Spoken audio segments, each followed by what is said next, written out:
யார் பேசுறதும் நம்ம காலையில் கேட்கவே கூடாது. அப்படின்னு பேசுறது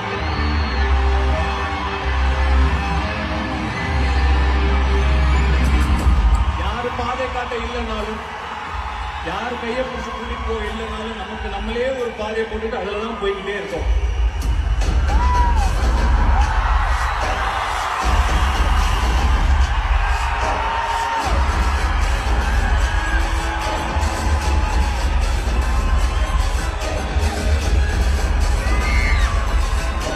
எப்பவுமே நம்ம முன்னாடி யாரும் ஓடுறாங்கன்னு பார்த்ததில்ல, பின்னாடி யாரும் ஓடுறான்னு பார்த்ததில்ல, கூட யாரும்